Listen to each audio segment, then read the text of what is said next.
His name is Curt, a really funny guy, and this is his podcast, In the Ride. It's the In the Ride podcast. Curt Fletcher. Hey, thanks for tuning in. It's episode 95 in the Ride podcast.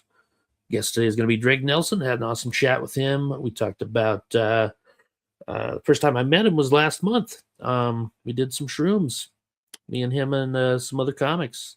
So we talk about that. We talk about, what got him started in comedy, some of his influences, things like that. Of course, we talk about professional wrestling. It seems to be a pretty popular topic on here when I talk to comedians. And then he talks about some of his favorite current comedians as well. So it's an awesome episode. Before we get started, though, I do have some tour dates coming up. I do have some local dates. You can go to funnyfletcher.com, check those out. On the road, I'll be headlining West River Comedy Club in Rapid City, South Dakota, May 1st and 2nd. And then I'll be at License Number 1 in Boulder, May 7th through 9th. I'm headlining on the 7th. Then I'm in Reno at the Laugh Factory, May 21st through the 24th with Tim Gaither. Then I'm at Laughs in Tucson, May 29th and 30th. And then I'm headlining Clint's Comedy Club in Overland Park, Kansas, just outside of Kansas City, June 5th and 6th. And then June 11th through the 14th, I'm at the Funny Bone in St. Charles, Missouri with Tim Gaither. And then I've got some other stuff. I'm going to hit Iowa in July, towards the end of July. So look out for dates for that. And then, of course, my 25-year anniversary, August 5th. 25 years in comedy. I'm going to celebrate by going to see Bowling for Soup here in Albuquerque. My friend Jarrett actually did the intro music. You know that. Go check out Bowling for Soup. And my pal from Anesthesia did the outro music, John Singleton. So go check those bands out, you guys. Awesome bands. Anesthesia is actually playing in Albuquerque this Friday at the launch pad. I'm going to try and check it out if I get out of my show early enough. So thanks for tuning in. Let's enjoy this chat with Drake Nelson. Make sure you follow me on YouTube. Go to my website, funnyfletcher.com. You can sign up for my monthly newsletter. That's it. Let's talk to Drake Nelson. Awesome. Drake Nelson is my guest today. What up, Drake Nelson? Hi, Curt Fletcher. How you doing, buddy? Doing great, man. It is good to see you. You too. I just met Drake about a month ago. Actually, it was exactly a month ago. Because today is April 14th and the show is on March 14th. So it's been a month. It was so much fun having you guys up here, man. Yeah, it was a cool gig. It was at the Elk Valley Casino in Crescent City, California. Huge showroom, very cool. The stage was huge. I actually looked at the footage from my camera and I was like, man, I can't even see myself. It's a bigger stage. A lot of big musicians are on that stage, you know. Oh yeah. I think Kiss played there the night before we were there. Well, a Kiss tribute. Well, yeah. It's a bunch of dwarves dressed up as Kiss. But, you know. There is a band like that, Mini Kiss. I know. I'm trying to book them. Was it them? Oh.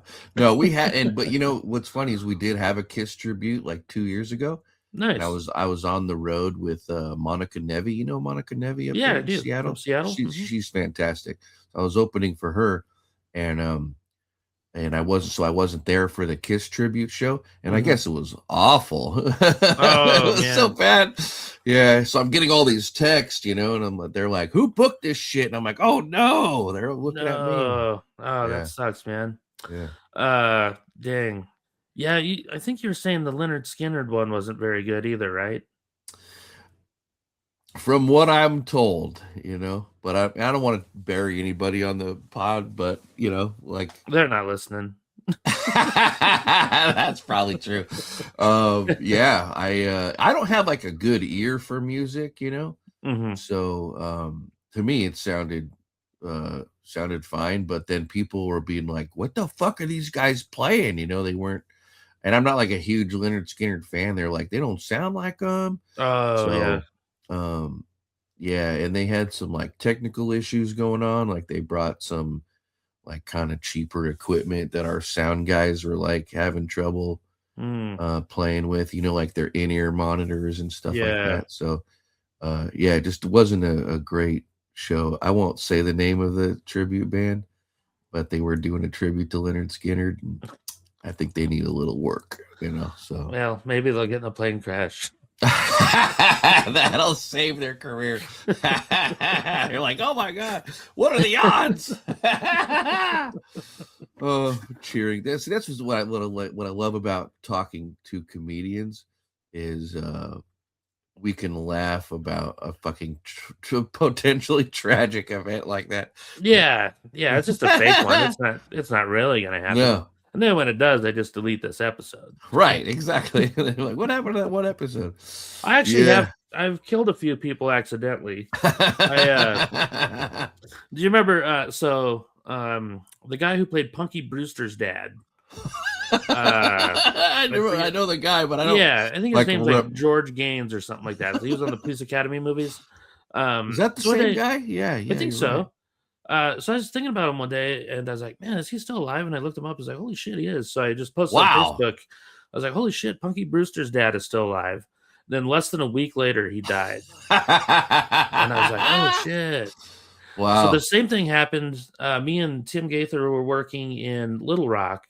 We were watching a movie, and Ned Beatty was in the movie, and we were talking about Ned Beatty, and I was like, "Man, I wonder if he's still alive." I looked him up. He's still alive. 2 days later, he's dead.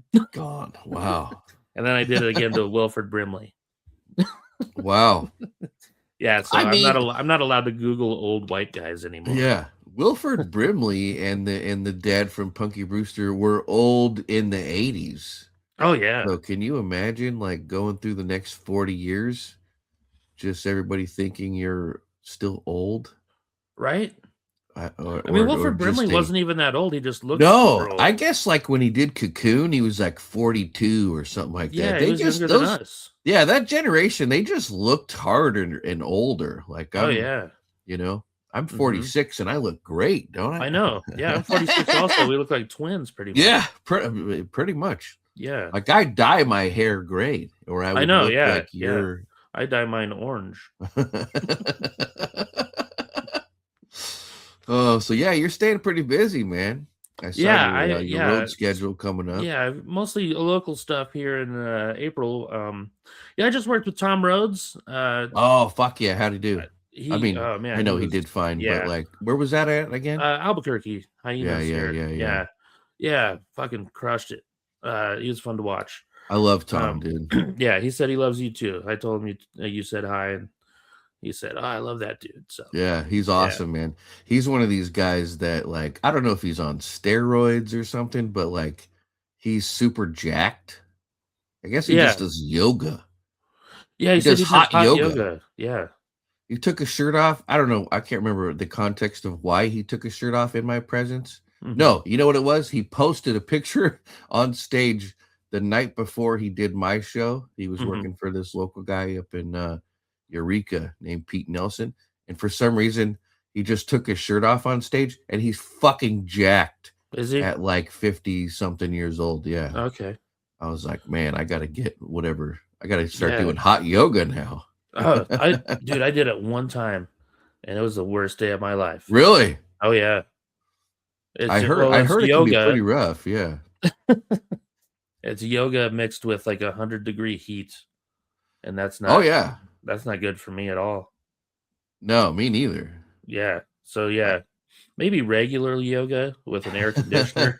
A couple sandwiches in between. Ice cube yoga. Yeah. I need yoga with like a pastrami sandwich. Dude, we should invent that. Right. Why not? Fat guy yoga. Pastrami yoga. That's $1 million idea right there. Hand me that mustard over there. Yeah. He's slathering it up.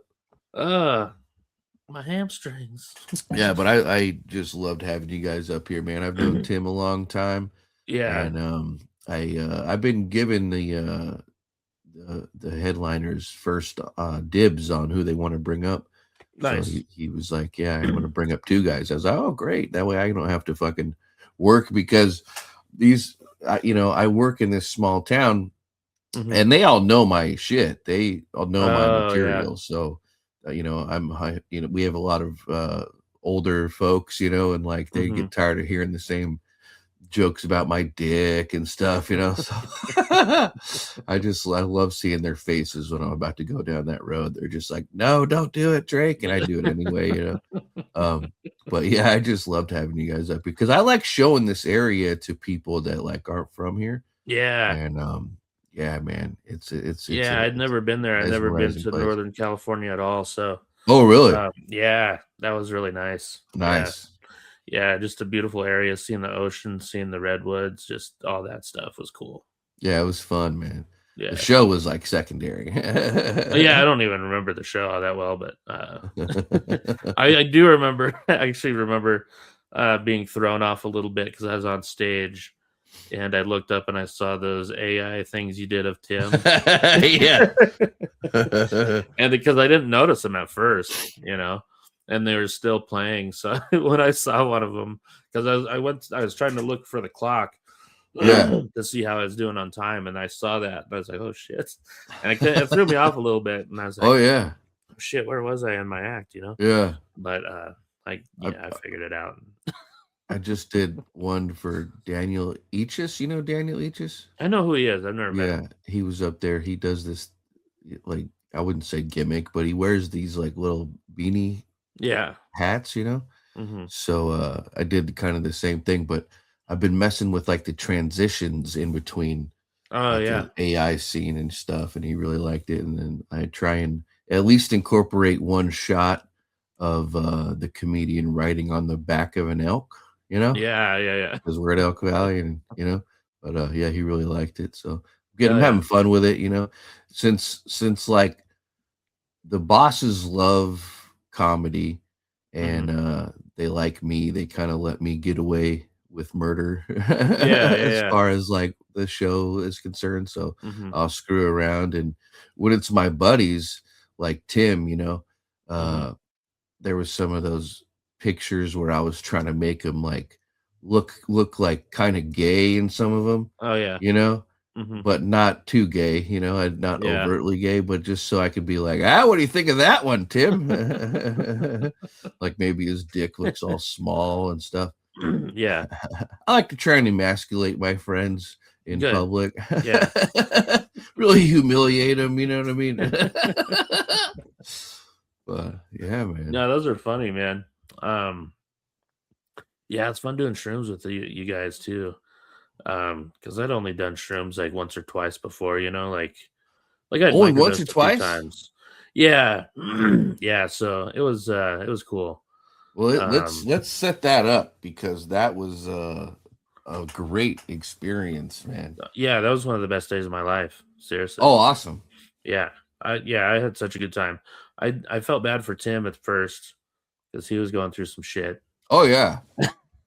It was man. So this is the second time that I ate shrooms with Tim in the Redwoods. Oh, okay. And so he came up about 2 years ago when his brother passed. Yeah. And we had like a great afternoon with my buddy Joe.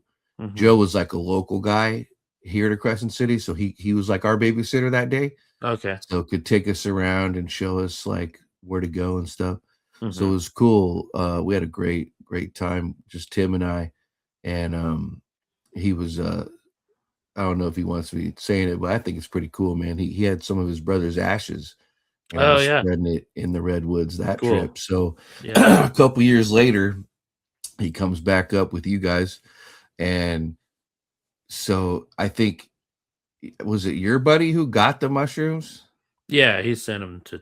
Well, maybe I shouldn't say that, but Tim acquired them from your friend. Yeah. And legally. He grinded them up legally, of course. Yeah. He grinded them up into a fine powder, and he had them all measured. Right. So I took the biggest dose, and he took like 5 grams, right? Yeah. Yeah. Which I guess is a lot. It is a lot. You were still feeling it at the open mic that night. Oh yeah. For me, I was feeling it for 8 hours at least. Okay. Yeah. But they kicked in within 15 minutes. Oh, it was fast. It was real fast. We just took it with some Gatorade and some water and shit.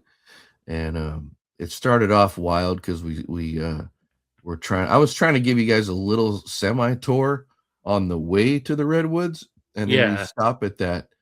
It's a real famous restaurant here in Crescent City called the Chart Room, where a bunch of these big old seals hang out, and they make a bunch of noise. And I'm just used to them because I live here. But I didn't realize that on mushrooms how much they stink, and how their sound is a little fucked up, the auditory part of it. So when we get there, we all split. Tim gets out, he starts walking, he's gone, and then Anthony wants to use the restroom. So I was like, well, there's a public restroom, an outside one outside of the restaurant, 200 yards. Let's just go to that one. And he's like, no, man, I'm going in that restaurant. I was like, I don't know if you want to do that, man. So he goes stomping in there. And I think because I was on mushrooms, it felt like he was in there for an hour. You know what I mean? Yeah. So I was like, fuck, no, I got to go in there, which I knew was going to be bad, So I walk in there. The restaurant's packed too. It's full of tourists. And I could hear every conversation. It was just echoing, just 50 conversations all going at once. And I'm trying to pretend like I'm not on drugs.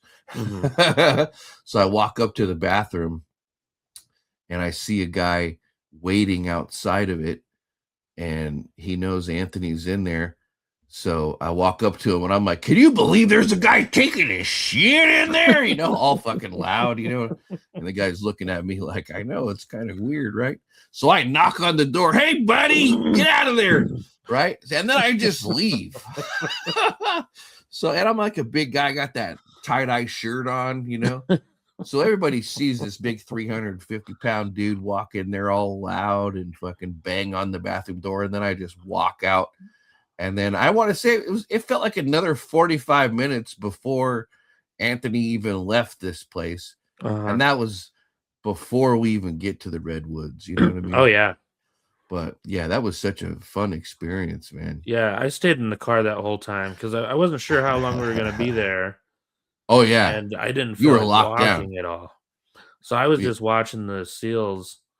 And it felt like a video game inside the car anyway. So I was like, I'm yeah. Like Grand Theft Auto. I thought everyone else was puking and shit. So I was like, I'll just hang out here. I don't want to see people puking and stuff. So. Yeah, Tim started getting kind of sick right away. Yeah. But I think he was more nervous he wasn't exactly sure about the dosage that he took. Yeah.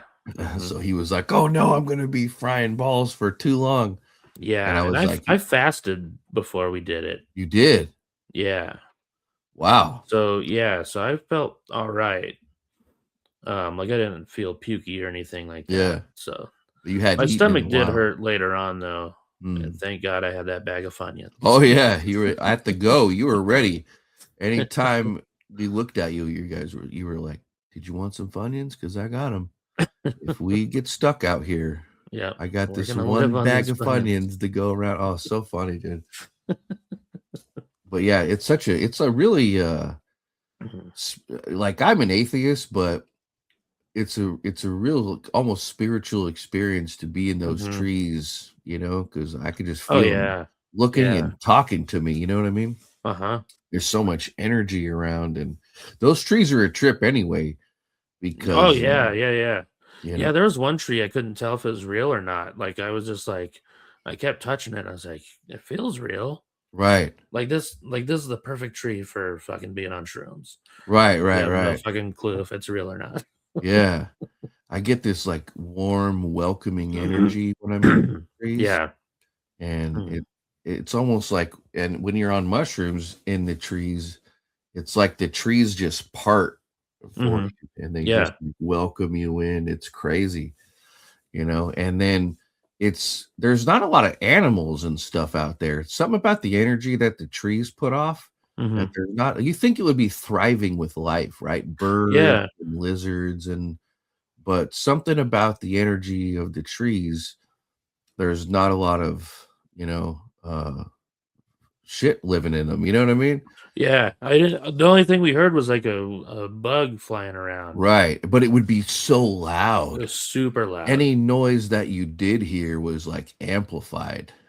Yeah, well, it's so weird because I wandered off a little bit to leave Tim alone and deal with his stuff, and I wandered off by myself, and I made sure I knew where he was and everything. Then I heard him yelling for me, and it was like it sounded like he was so far away, right? But it sounded like he was in a different direction than I knew he was. Yeah. Because he was probably only like 50 feet away from me, right? But it sounded like he was like so far away. Oh yeah.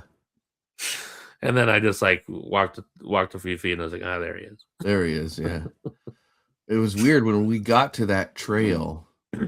Everybody split. Like Tim gets out of the car and he's gone. He just runs into the forest. And I was like, oh no, we lost Tim. And then Anthony gets out, but he wants to stay next to the bathroom because he's old, And then you were in the car, and it took me a while to get out. Yeah. Because after a while, I was like, "Did you want to get out of the car?" Yeah. Well, I saw a guy that looked like my uncle. Yeah, I do. What? And then I saw a guy that looked like my uncle, and it weirded me out. And then, so over where Anthony and Tim ended up, it didn't look like there was a road over there. It just looked closed off to me, like it was just all forest. And then I saw a car come through it, and I'm like, whoa, what the fuck? So it scared me a little bit. I was like, oh, man, I don't know if I want to get out right yet. Oh, yeah. Yeah, it took me like 10 minutes. Like I would, because I would ask you, I'd look you in the eye and be like, did you want to come out? And you would say, I don't know. Yeah, I mean, I definitely did want to. Right, but you were kind of locked down. Yeah. It was cool to see everybody have their own kind of experiences. Yeah. The drive up there was, your commentary was so funny. Tim was like freaking out. He's like, I think I'm gonna throw up, and you're like, all right, we're gonna pull over right here, and then we just keep going. Yeah. Well, and to me, it's only like a 10-minute drive. Yeah. Right, to where that trail is that I wanted to go down at first, but it's almost like time was moving so fast. Yeah. That 30 seconds felt like 5 minutes. So he would be like, no, I would say like, we're almost there.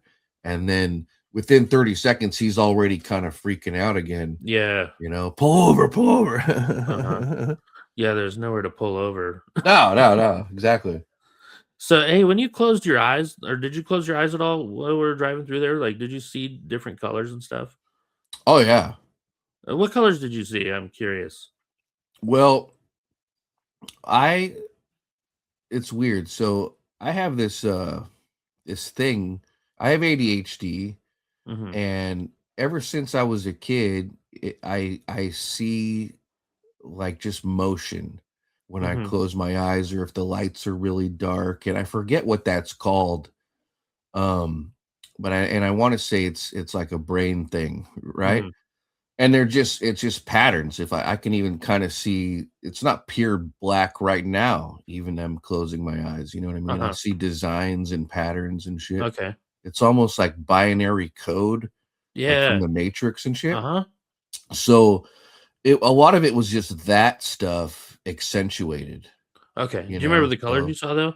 Not like definitively, not like, that's red and blue. It's just, it's almost. I was telling my friend that sent the mushrooms that I saw like red and yellow, and he said that was interesting because he usually sees like purples and stuff when he does. Interesting.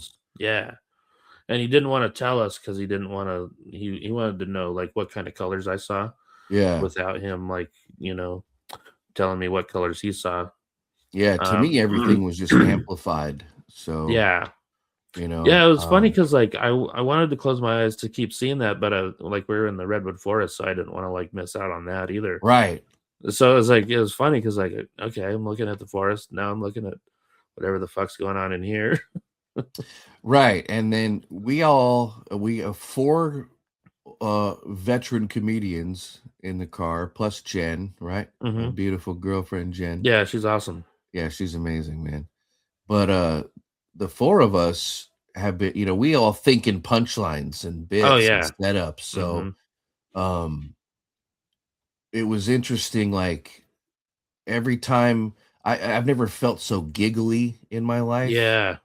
45 years old, I'm giggling like a fucking kid. Oh my God. Especially with you, bro. Everything out of your mouth was like a killer punchline. And I just don't know, like, I know that like that's part of a natural thing in your brain anyway, is to think in punchlines and shit. But I'm usually not that funny.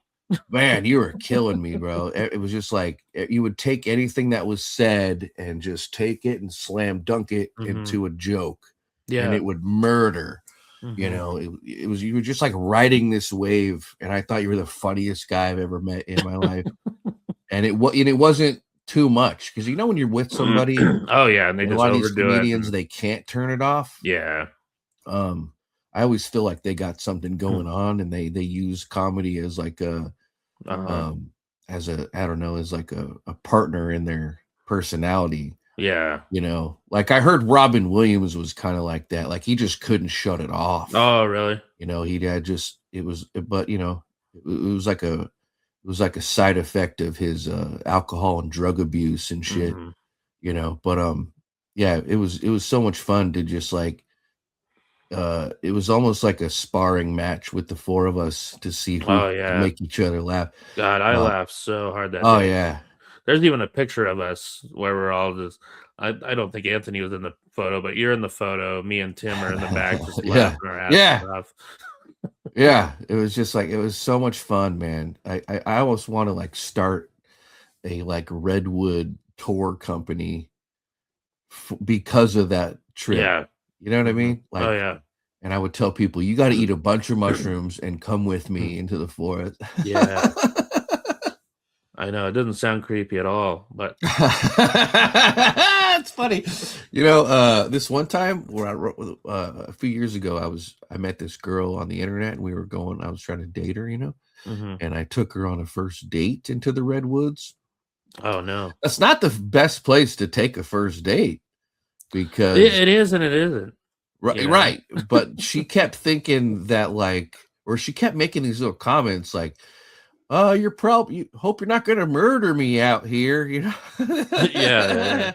Because it's just like you're walking into an ocean of trees. Plenty of places to bury somebody. I know, I was thinking that right there. Well, yeah, man. Yeah, it was a really fun experience, and it's hard to I mean, it's one thing to take some pictures of an experience like that, but or try and tell people like, yeah, it was one of the most mind-blowing spiritual journeys I've ever been on, right? Yeah. But that doesn't really encapsulate what that whole day was from start to finish. Yeah. You know what I mean? Yeah, I didn't even take any pictures of the trees or anything. I just I was worried about losing my phone if I took it out. Oh yeah. But yeah, just being there and seeing it, I'm like, man, I hope I fucking remember this. And I definitely do. So yeah, and it's weird. It's hard to remember the whole thing, obviously, even though it's I was worried about that, but I remember a lot of it. Oh, good. Yeah. Yeah, there at one point when Tim went off by himself, Anthony stayed by the bathrooms. He's like, what? He was boxing, yeah. Yeah, he was doing some shadow boxing and stuff. But he was like attracted to the sunlight, which I thought was weird. Because I'm fat and I burn, so I was like, I don't like the sunlight. I like to stay in the cold shadow. Yeah. But he was just like baking himself in the sun. I was like, dude, I hope he doesn't get sunburned, But yeah, it was weird to see everybody's like different experiences and directions, and let those demons come out. yeah. I feel like you and me were just having a good time, and those guys are definitely working some shit out. Oh yeah, definitely. And plus, I was in kind of protection mode too because I think that's part of like my background in. Yeah, maybe I was too. Well, I have a friend who does shrooms a lot, and he always told me, like, especially like my first time, he was like giving me some pointers on what to do and stuff. And he always told me, make sure you have a positive attitude going into it. Oh yeah. So that's my thing. It's like, I'm just going to have a positive attitude. I'm going to go in just looking to have a good time. Yeah. And, I don't know if Tim thinks like that. He was definitely worried about a lot of stuff, Oh yeah. This was like a good therapy session. For him, to kind of, and people should use it like that. Like I've heard a lot of studies and stuff that people, especially like soldiers coming home from war, PTSD, that this is a great like almost like depression reset. That's how it felt for me. Yeah. And to me, I've had like what they call like an ego death, or my definition of an ego death, meaning like none of this shit really matters, man. You know what I mean? If you look at the scope of time, we're only on this planet for the blink of an eye. You know what I mean? Yeah. And in 10,000 years, them trees are still gonna be there, and we're all gonna be gone. Yeah. So, but when you're religious, I don't like, because Tim is a religious guy. Yeah. So his viewpoint is going to be like a little different and skewed than mine, as far as like when you mix a bunch of mushrooms on it. Yeah. So, but I just loved having Jen there too, like sober, and driving. Yeah. And, to me, like she has, I don't know. This is the first time in my life where I can honestly say like I'm in love with this person, And it was so nice that she has like such a radiant personality, and she's so patient and very patient. Yeah, and she's funny, and even she was like killing it with jokes and she stuff. Was, like, yeah. Her timing was on point and shit. Yeah. And but it was cool to have her there just as like this like guide for us, Yeah. Because sometimes at some point we'd all have to look at somebody like, is this okay? Are we all right? And she'd be like, yeah, we're cool. Okay, great. Let's have some fun, Yeah, she was awesome. Like when we were in the forest and stuff like that. Yeah, she was patient and kind of dictating the pace and stuff. Yeah, and she had done shrooms before, so she kind of knew like the process and Right, what we were going through and shit. Yeah. But we took some mega doses, man. Yeah, hell yeah. It was a blast. I kind of want to do like a comedy show out there, like a Redwood special. Oh, that'd be cool. Because there's a few little like man-made little courts, right? Yeah. Where you can fit like 30 people. Yeah. Around like a stage type area. So I think that would be cool to have just a couple cameras out there. Do like a weird drug-induced special out there. Yeah. If Shane Moss doesn't do it, if Shane Moss doesn't beat me first. I like Shane Moss. You ever work with Shane Moss? I've never worked with him. No, I know who he is and everything. You know who he is? Yeah, one of my old roommates knew him pretty well. Oh, nice. Yeah, we actually made a video for him one time because we were staying in this condo like a week before he was going to be there. So we took a video of us putting a bunch of stuff in our ass and then putting it back in the drawers. That's great. Did he ever see the video? Yeah, I think my roommate sent it to him. Oh, fucking! I think he sent it to him after he worked at the club too. So, oh, that's wonderful. So he didn't see it before. So. That's a trip. I haven't seen Shane Moss in about 10, 15 years, but I love his story and journey through comedy. Are you familiar with it? Yeah.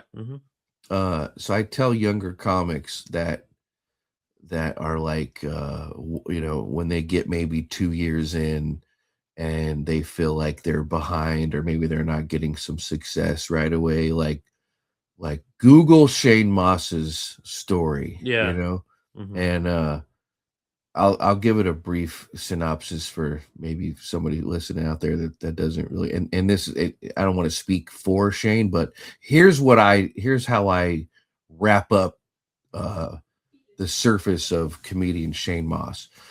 So he has the first 8 to 10 years, he has like a great trajectory in his career, Comedy Central specials and fucking all kinds of cool shit. And then at the he's making really good money. He's living in Malibu at a beach house with a comedian named April Macy, who was gorgeous. And so that's like at the peak of his at the peak of his power, right? And he's on the road with a buddy of his who's this fat guy who recently lost a bunch of weight and wants to take Shane on a hike. And they go on this hike, and then this guy takes him on this this part of the hike that people normally don't go to. And he was like, well, my wife's not here, so you and me can take this area. She never lets me go to it. So long story short, Shane breaks both of his heels on this hike, and they're in the middle of nowhere. And then he's got to like crab walk like 4 miles or something crazy to get out of there. There's no way like a helicopter could get to him. His buddy couldn't pick him up, so he had to crab walk on his broken heels for, I want to say, a few miles. So they get him out of there, and then he has to leave his life in Malibu with this beautiful comedian who's also on a trajectory. Like, she can't stop what the fuck she's doing. And he has to go back to his parents' house in Wisconsin. Right? So then he starts the rehab process. It takes him like a year and a half. And then he starts getting on the road. He's driving on these bad heels and shit. And then he starts getting his headline gigs going, starts getting back out there. He's in a lot of pain. He's having sleep issues and shit. He gets on Rogan. He does a few other things. And then, so he builds his career back up, heals himself. You know, he's still probably got some damage and shit. And then, boom, the pandemic happens. So, like, he does all this shit before it gets shut down again. You know what I mean?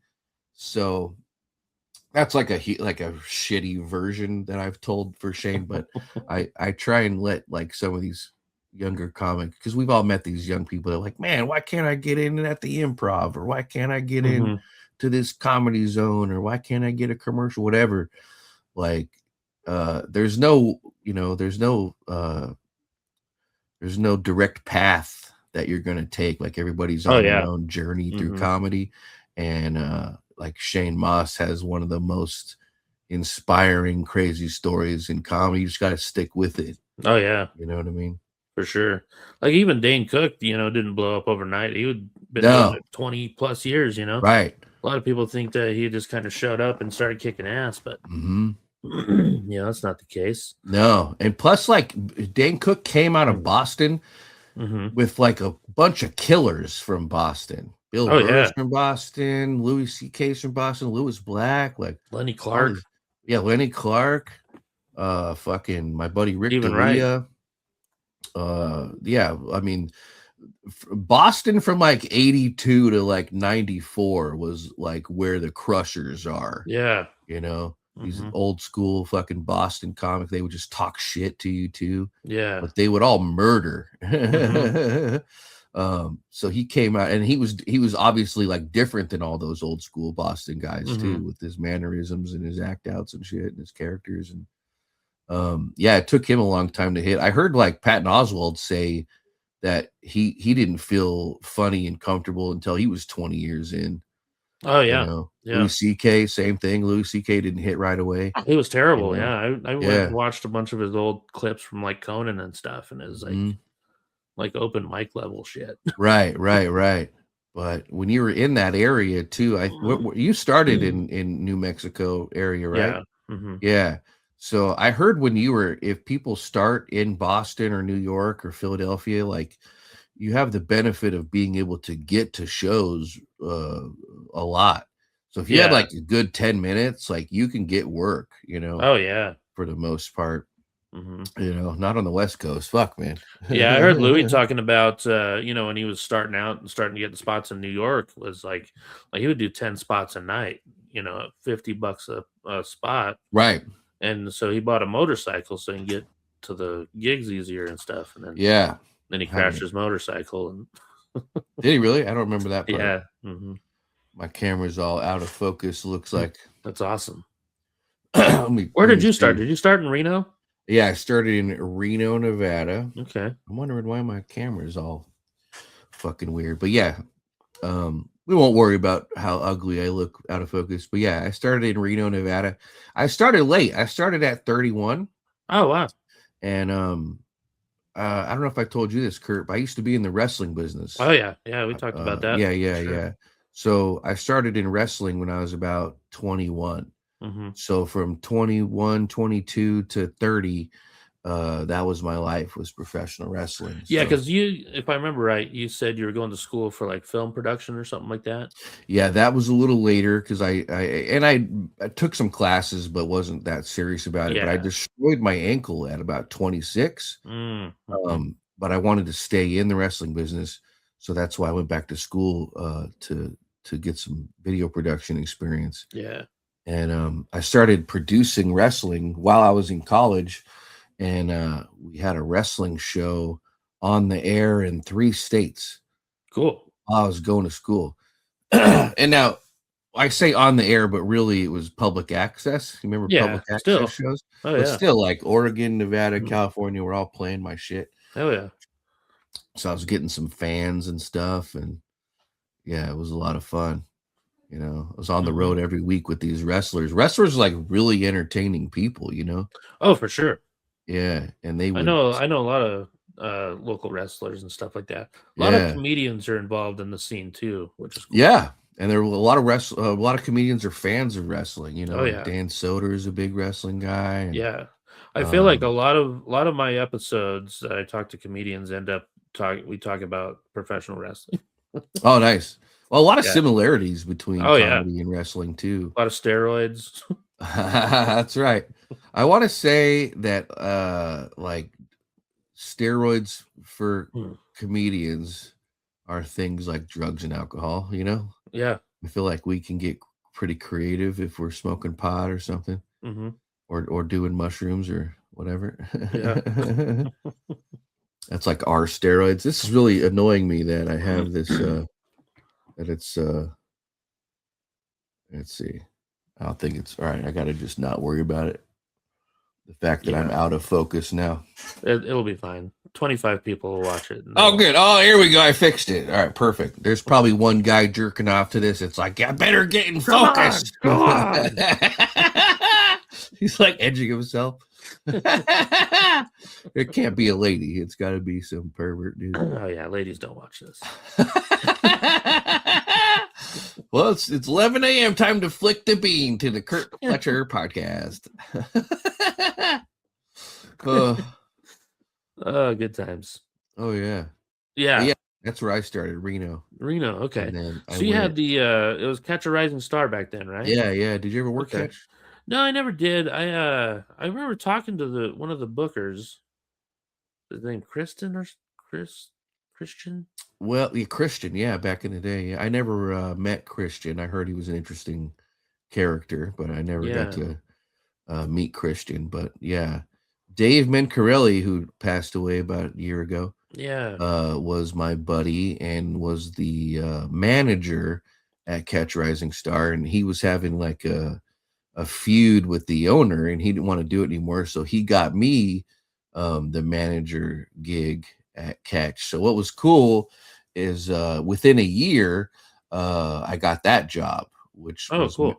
So I was on, so part of that gig was like I get to host, you know what I mean? So I was on stage 6 nights a week, right? Oh yeah, sometimes 7 days, with a different headliner from all over the country. So despite the fact it was kind of a shitty job, like money wise, it was kind of like going to comedy college. You know Oh what I mean? yeah. I was just my shit got really tight. I was hand fed a comedy club every night with like good sound, good lighting, you know, and then to be able to like hang out with a professional comedian and pick their brains and just watch how they would set stuff up. And it was such a great learning experience, man. For sure. I had pretty similar, like I worked at Laughs here in Albuquerque, and so I was like a kitchen manager there. Oh, nice. And a lot of times he would either forget to book an opener or the opener wouldn't show up. Wow. So in 2006, I think it was, I did 13 hosting weeks, which is like a quarter of the year. Yeah. We were doing 7 shows a week. It was Wednesday through Sunday. Yeah. You know, so I mean, that was 7 times 13, however many shows that is. You know, and working with 13 different headliners and 13 different features, and picking their brains and using them as references with other clubs they're going to and shit like that. Right. Yeah. It's so important. I've kept a lot of those relationships over the years too. Yeah, me too, man. You know, it definitely helped me learn how to write for a comedy club crowd. You know, right. Which was nice. And a lot of people don't realize that like other comedians are the ones that are going to get you gigs for a while, you know, until you establish yourself and you can have a relationship with different venues and stuff. It's other comics that are like, hey man, you want to come do this run with me or whatever? Yeah. You know, so those relationships are real important, man. But some of these young comics, they just want the shit handed to them, you know, they don't want to go and hang out. You know, that's weird. That's like my favorite part of comedy is like hanging out and shooting the shit, busting balls, and you know, that's why I started the podcast, because it was during the pandemic, and I missed that. Oh yeah, I like this part too, and I don't know if you're too familiar with my shit, Curt, but I during the pandemic I did what we're doing right now, and I made a movie out of it. Oh, really? Called DrakeComic the movie, right? Oh, no shit. I just recorded people and I would just direct them over Skype or Zoom or whatever. Yeah. And record it, and then I would take their audio and I animated it. You know what I mean? Oh yeah. So AI has really improved in the last year, 2 years. So if I was to do another one, like it would look even way better than the one I did 3 years ago. You know what I mean? But yeah, this was my favorite part, was just one-on-one with a comedian, just talking shit, and especially if you know them, you know, it's a great way to like catch up and stuff. And why not get people to watch it too? Yeah. Kind of, especially for people who aren't in the comedy business. I think it's fun for them to kind of get like a behind the scenes. Oh yeah. Yeah. That's my favorite podcast to listen to, are comedians talking about the world and business of comedy. Oh yeah. You know, I just, there's, you know, it's cool sometimes to listen to comics talk about other shit, but I want to know, like, where did you start? What got you into comedy? What's your joke writing process like? That's the shit that I like. Yeah, that's why one of the main things I wanted to ask you is like, who did you look up to comedy wise? Like, who are some of your you know, inspirations and shit, stuff like that? Yeah. Maybe like when you started, and then the ones now, like if you still watch comedy. Yeah. So I really remember one of the biggest influences for me was Eddie Murphy Raw, and watching that in about 1988, 87, something like that, just like on HBO or Cinemax. Your parents were cool with you watching it? Yeah. Awesome. Mine were too. Yeah, I remember like thinking that in that purple suit, man, like that is a bona fide superstar. Oh you know, that's special from the opening sequence with the family up, you know, to the credits. There's just, to me, it's just flawless. It's just perfect. And I don't even remember so much like watching it. I listened to it a lot. We had the tape. Oh, okay. So I don't think I had the stuff with the family. I remember seeing it when I was a kid, but we listened to that. Me and my brother listened to that so many times. Yeah, it was so well produced. I want to say Keenan Ivory Wayans directed it. Nice. Right? So like there's almost some love in the production of it. You know what I Yeah. mean? Samuel L. Jackson was in the front part with the family. But yeah, God, it was just so flawless. You can't even see the crowd at all. It's just all Eddie. It's 100% Eddie in that purple suit. And he had just had so much charisma and stuff. And I was like, man, that's amazing. But also, so he was a huge influence. Andrew Dice Clay, Sam Kinison, George Carlin, those guys all Gallagher. Gallagher, I thought was a huge entertainer. Yeah. In the 80s and shit. He just, I mean, his set design was so massive when I was a kid watching this shit, you know. Oh yeah. And I think because my brain was already susceptible to like over the top characters like from professional wrestling, Gallagher was like a pro wrestler, you know what I mean? He had his gimmick, you know, with the crazy shirts and the hats and the mustache and the hammer and shit, and then smashing. He was doing stuff people that, you know, weren't doing, you know. So I like that over the top character and stuff. I didn't really understand any of the material because I think he would dabble into politics, and when you're 9-10 years old, I don't get any of that stuff. I just I remember he did have he had some really funny, like, quick one-liners. Yeah. Like, I remember one it was so stupid, but it made me laugh so hard when I was a kid. He said something like, he went to the airport and he asked if they could send this bag here and this bag here. And they're like, oh, we don't do that. And he's like, bullshit, you did it last week. Yeah, I just love stupid shit like that. Bullshit, that's funny. So yeah, influences. Who else was my influence? I think Seinfeld is one of the best sitcoms for comedy. And I love the original concept of how a comedian gets his material. Like, that's the show. Yeah. You know, is like what happens to this guy where because I think that's what comedy comes from. It's one thing to sit down and write, but like, if you have some cereal and you put your dish in the dishwasher and then the dishwasher breaks and then you got to call the dishwashing company and then the phone call is hilarious. And then the guy comes out to fix your dishwasher and his butt crack's 6 inches long. And you're just like, what the fuck is going on? Why is this dishwasher repair guy making a drug deal during the thing? Whatever happens along that journey, like you can't write that stuff. They just, the shit happens to us out of nowhere. You know what I mean? And I think that's the best type of material. And that's why, like, I think the original concept of Seinfeld was so unique and was so cool. And I'm sure you watched a lot of Seinfeld as well. You know? I didn't start watching it until it started doing the reruns. Oh, okay. Because I guess I didn't watch a ton of TV. Oh, nice. You know, religious. I don't know. I didn't like Jerry Seinfeld that much. Really? Yeah, just him as a person. For some reason, he just threw you off. I just didn't like him that much.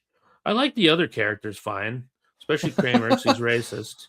And maybe you didn't. Maybe I'm generalizing, but Jerry was the only one on the show that wasn't like he didn't have any acting experience. I mean, he did like a couple episodes of Benson's, but like Benson. But Michael Richards, Jason Alexander, Elaine, I forget her, Julie Dreyfus, right? Yeah, they all were actors. They had done, they knew how to do shit. So maybe that's what it was. Is like the one guy who's. I think also though, like I grew up listening to like dirty comics. Yeah. And that was I like that, like Carlin. Yeah.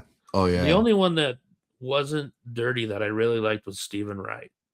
Oh yeah. But yeah, I loved Eddie Murphy. There's a guy named John Valby that I loved. He used to do like dirty songs. Yeah. So and Andrew Dice Clay. Oh yeah. Clay was one of my Kinison favorites too. Yeah. So yeah, like I really liked dirty comedy, and like just growing up with like, my mom would tell dirty jokes, and like she had 6 brothers, and they're always telling dirty jokes and stuff, Oh, yeah. So that was my thing, So I think that's why I didn't like Seinfeld right away. Yeah. It was probably like he was nothing like George Carlin, like Oh, he lived no. in New York, but he was nothing like George Carlin. Right. And yeah, those I were think that might have been a polar turnoff for opposites. me. Yeah. I was like probably 13 or 12 when Yeah. Seinfeld came out, and I was like, where's the dick jokes? Right. Yeah, they were strict about like they had to do innuendo and shit. Yeah. Yeah. So, and of course, when I got older and I been doing comedy, I listened to Andrew Dice Clay, and I'm like, what the fuck? Why did I like this? Oh, yeah. Yeah, because his stuff is so misogynistic and over the top. Like you can't do a character like that. And it's not anymore, even clever, No, like none of it's clever. Oh, it's awful. Like, because I remember listening to Bill Hicks when I was younger, and I was like, I don't really get this, Then listening to it when you're older and you know some shit, and you're like, okay, this fucking. Oh, yeah. Yeah, Hicks is another guy I discovered later who like, he was running rampant in the 80s and early 90s, but I didn't really see a lot of them. Yeah. And I just I wasn't into it. But when I got into comedy, I would hear like veteran comedian, go watch Bill Hicks, Yeah. And then there was a great documentary that they did. I don't know if you saw it. It's called American. Oh, yeah. The Bill Hicks story. So good, dude. Yeah. And then I love his 10 rules for comedy. Yeah. So I try and use a lot of those. Nice. Maybe not all of them, but like a lot. Like one big thing for me is when I come on stage, I don't say, how you doing? How's everybody doing tonight? I think that's the worst opening. I hate, I think I do it sometimes, but yeah, and it's a tough thing to break. Like if you're hosting, I do, I think, but like if I'm not hosting, I was just like, hey, give it up for this guy. Yeah. There's a few other things too that. So another thing I do when I'm on the road, maybe you do this too, Curt. Like I try to avoid doing material until I have to. Oh, yeah. So if I'm doing 30 or an hour, I'll try and kill 10 minutes, 15 minutes, 20 minutes if possible. Yeah. And I love like when I'm on the road, if I have the time, I'll try and like drive around and just make little jokes and observations about how dumb the city is, you know what I mean? Yeah. And just look for odd things, like if you see a Chinese and American restaurant in the same thing, it's like, well, I got Chinese food and American food, wontons and hot dogs, what's going on? You know what I mean? Just make these little fucking, because I feel like when you can make those local observations, the people just love it. They're just like, oh my God, he drove around across the city today, I've never done that really. I've seen guys who do it and they do it really well. Like I remember driving down to Roswell, New Mexico with a guy, and like half of his act was about the drive down there. That's like that's brilliant. Right. And I found out, and there's different types of comedians, like different styles and shit. So I found out that I'm like Sinbad, right? I don't know. Have you heard this interview that Norm Macdonald gave, where I can't remember what podcast he was on. He was talking about doing Just for Laughs in like 88, right? 1988. His first time going up there, and he was like, I wasn't even supposed to be there, but I was Canadian, so they let us on, you know what I mean? So he was hanging out with Sinbad during the day, right? And they went to a clothing store, and they walk into this clothing store, no one's around, like the employees like in the back, they're not taking this seriously, and Sinbad's like, what the fuck's going on? I'm trying to buy a shirt, what's up with this guy? He's at lunch or something, right? And Norm doesn't think much of it. So they go to the show. This Just for Laughs is fucking packed, right? And Norm is a writer. He's one of these guys that doesn't script it, but it's a joke guy. He just stays within his act and shit and just does his material. And Sinbad goes up and he's like, what's up with all these people working at clothing stores taking breaks? I'm trying to buy a shirt, He just talks about how absurd it is his day. He was just talking about walking around Toronto or whatever, trying to buy a shirt, and he was killing. You know what I mean? So I've done that, and that's how I figured out, like, oh, I'm not like a jokey joke type guy. I can just riff about whatever happened that day. Yeah. But it can piss off some people who write jokes too, Yeah. Yeah, you know what? I love writing jokes. I'm a big jokey joke guy. But I love watching different comics though, just to like I love a guy that can go up there and just riff and be funny. It's so impressive. Like I still remember I used to live in Denver. You probably know who Sam Talon is, right? Oh yeah. Yeah, so he used to just go up and do jokey jokes. And then one night my roommate was headlining a show at this like burrito place, and Sam was on the show. And he's still pretty new to comedy, but it was a terrible setup for a comedy show because people are walking in to the restaurant.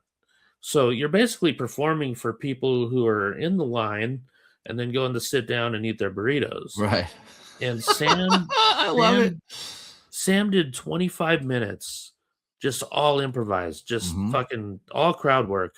Oh yeah. And it was one of the most brilliant sets I've ever seen in my life. It was amazing. And that kind of like flipped the switch for him that night, where he kind of started doing that after that, where he would like just go up and kind of riff for a little bit and then do his material. But man, I mean, my roommate was like, he's like, how the fuck am I going to follow this? Oh yeah. It's kind of impossible. You just go up and do your thing, man. Yeah. Just take the loss and take the free burrito. Right. I had this weird situation happen to me one time when I was in Reno. I was headlining this little bar show, right? But the people who came to comedy at this bar were comedy fans, so it was kind of like doing like a packed comedy club. So I'm headlining, which means I'm going on last, right? But I'm doing like 30. So I'm drunk at this show, and but I'm just being wild and I'm experimenting and I'm just all over the place, but I'm doing pretty good, and so one of my buddies went on before me, and he's a writer, he's a joke writer, and I thought was very funny. So after this set, I don't see this dude for like 6 weeks, he's an open micer and stuff, but yeah, I don't see him. So finally I see him at the open mic, and he's got his little notebook and a little beer over there, and I was like, hey man, what's going on? I haven't seen you around in a while. And he goes, honestly, Drake, when I saw you go on stage with nothing and just riff and fuck around and be a drunken idiot and murder, he told me it put him into a depression. And he was like, I went to a field with a bottle of pills and some booze and wanted to kill myself. And I'm just like, what the fuck, dude? All I did was fuck around on stage, but it sent this dude off. Yeah. Because he was like, I will never be able to do that and do what you do. I just wasn't prepared. And that's when I started realizing. Dave right. That's fucking great. Dave Coulier. But yeah, you just never know. That's what I figured out. Like, a lot of comedians are fucked up, man. They got some for sure shit they got to work out. Yeah, man. Yeah, what a fun journey, man. Oh yeah. But yeah, I'm enjoying it still. I'm 16 years in. You're what, 22? This is my 25th year. 25th year, man. Yeah. Yeah. I love it, awesome, man. Yeah, there's nothing better. Yeah, and I'm starting to get some headline spots, which is nice. Are you familiar with the band Green Jelly? You probably are, right? Little pig, yeah. Let me in. So it's funny. So fuck yeah, I love that song. Dude, I posted about, I was headlining in Chattanooga a couple of weeks ago. So I just posted a thing about it on Facebook, and the singer for Green Jelly messages me, and he's like, dude, congrats, man. That's fucking huge. And I was like, thanks, dude. And I told him I was a little nervous and stuff. And he sent me a cool message. He's like, never be nervous, man. He's like, fucking, He's like, this is what you're born to do and all this shit. yeah. And I thought that was pretty cool, like coming from him. Like, cause I'd never Yeah. talked to him or anything. I just Yeah. friended him on Facebook. So I'm a big fan and stuff. So. Yeah. That's super but cool. yeah, he's like, yeah, I made a fucking 40-year career on confidence alone. I have no talent. Yeah. Right. Yeah. Do you ever get like imposter syndrome? Oh yeah. Yeah, me too. Yeah. I used to more so. I think now, like, I was telling Tim, I was like, sometimes I don't feel like I'm funny, but one night I was doing a show and I made this black lady laugh so hard that she stood up and walked around a chair and then sat down. I was like, all right, I'm pretty funny. That's a big sign. Black people will like physically react to comedy. Yeah. Like, did you know that? I'm sure you've encountered this. Black folks, if they really like you, they say you stupid. Oh yeah, or you crazy. That's when you know you crazy or you stupid. Yeah, I used to think that was an insult, but that really means you're fucking killing right now. Yeah. Yeah, it's a trip when you discover. I did this show out in Cave Junction, Oregon, a couple years ago with my buddy Mike Betancourt, right? And it's this little pizza place, right? Seats maybe 30, 40 people, but they're packed in there tight, So I'm doing the feature spot, and I'm about 25 minutes into my set, and I'm fucking killing. Not to toot my own horn, but I'm fucking killing, right? So I see this lady in the front row, and she starts having some trouble breathing, She starts looking at me like she's drowning, like she's having a physical thing. So I get nervous, and I have to bring down all this energy to make sure that she's cool, because I didn't want like anything to happen, So I mean, it's level 10 fucking energy right now. Oh yeah, you got to bring it all down. You okay, honey? All right, try and catch your breath, And then I just hit him with a little dick joke, and I get the fuck out of there, So my buddy Mike goes on stage, and same thing. He starts killing this crowd. They're fucking laughing at setups. You know what I mean? You know when it's too easy. Yeah. And you're just that's like, how wow. the crowd was the other night at Hyenas. And yeah. You're just like, this is going really well. Yeah.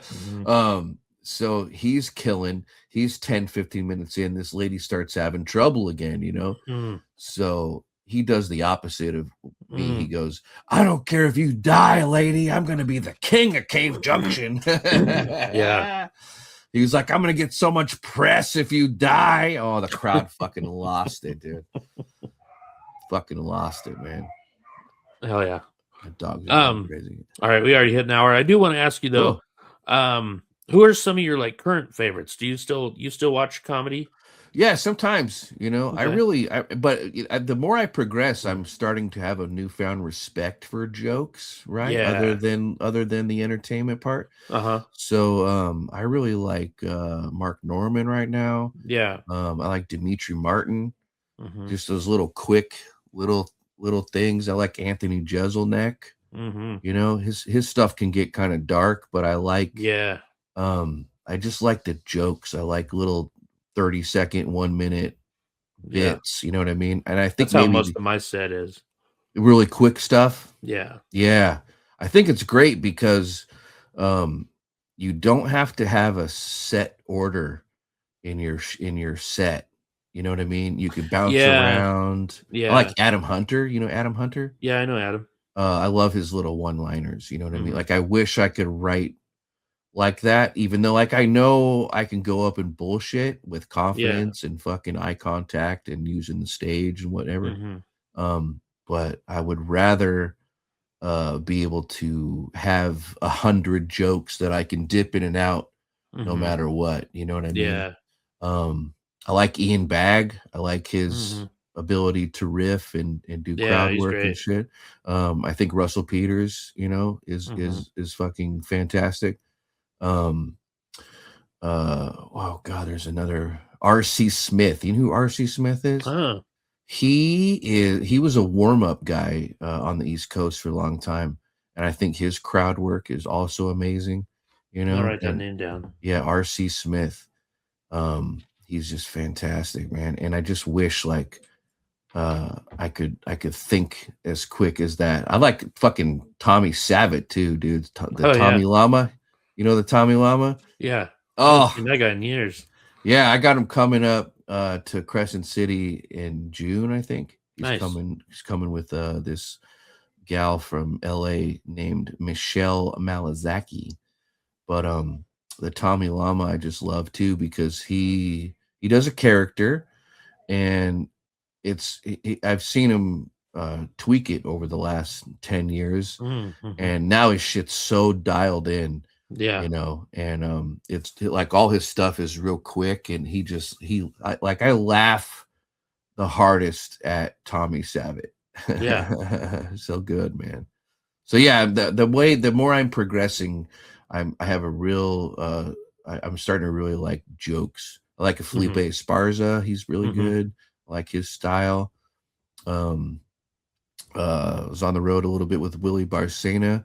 I kind of like how he does stuff. Yeah, I worked with him a couple years ago. Yeah, he's cool, man. He's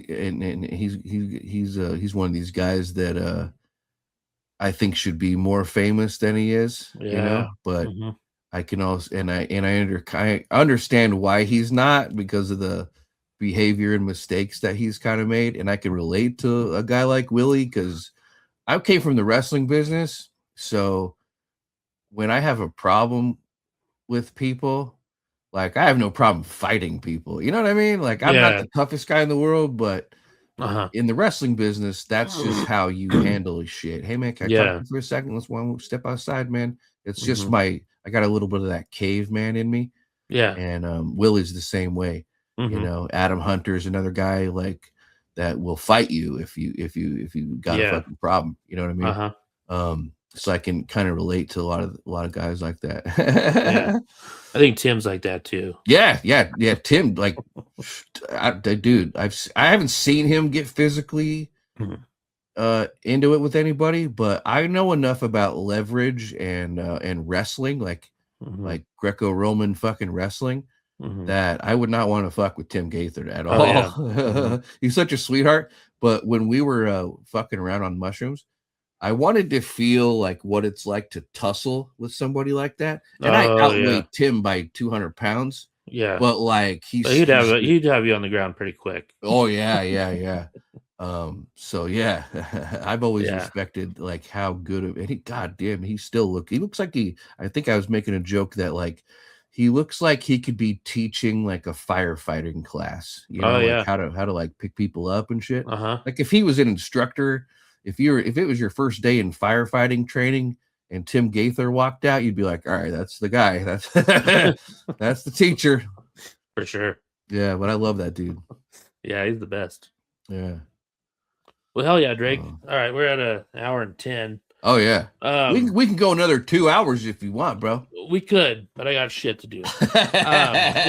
We could always do a part 2 sometime. Oh yeah, this was a lot of fun, dude. Thank you so much. Thanks for doing it, man.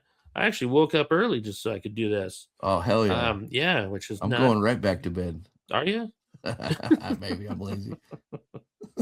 Hell yeah, dude.